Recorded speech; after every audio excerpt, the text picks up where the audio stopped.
So I wanted to do a little chit chat about why the Dollar Tree nail polishes. So here's the thing. I'm showing symptoms of insulin resistance, which is a precursor to type 2 diabetes. I have to get my ass in gear and lose weight. I'm considered obese. I am not going to be jabbing myself with a needle for the rest of my life. I am deadly afraid of needles.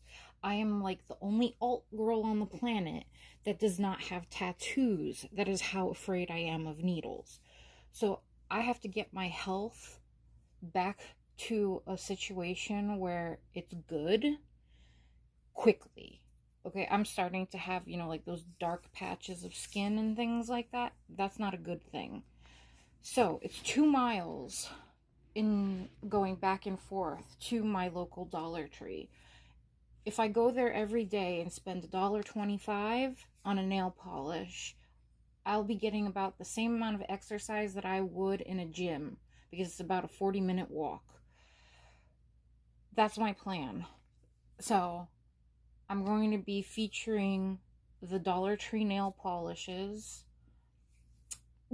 during the 6 days of the week that I'm not doing a vintage polish review, or like a polish that I may have picked up that might be a dupe for a vintage polish. So I hope that's okay. Yeah. Anyway, let's go into these guys. So I did deep dive about a week ago, and I love the color. I don't really care for the formula. It is way too thick.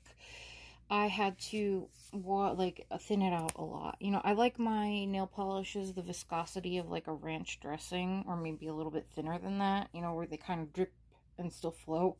Excuse me.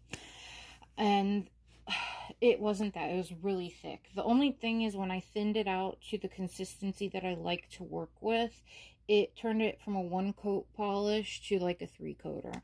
In my book, that's not a big deal. I don't mind, doing multiple coats of nail polish.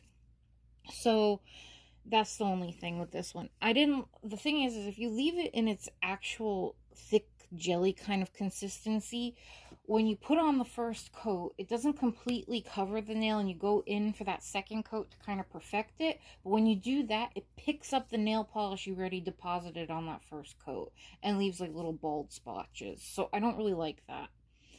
This one, the one that I'm going to be doing today, I like the formula of this one in these bottles. So that, it's awesome. It's the color of like a highlighter. I don't know if it's picking up on camera, because for some reason in certain lighting, there we go. See, it's the color of a highlighter, but if I move back here, it looks more like bumblebee yellow. But it's actually the color of a highlighter. It looks like that in person. I like the formula. It's not that thick. I did thin it out slightly, but it's not as thick as this one. It's way more easy to work with. I only added maybe 5 drops, 10 drops of thinner to this one. Wasn't really a big deal. And it went on really lovely. I really like it. And I'm not sure if this is like a one-off and it was just this one color that is like troublesome like that, or if it's the whole line of the ones in these kind of bottles. I guess we'll see as I continue to do my Dollar Tree daily walks, and I guess we'll find out together, right? But I'm kind of leaning toward getting another color from one of these bottles today. So okay, this video is way too long. Bye-bye.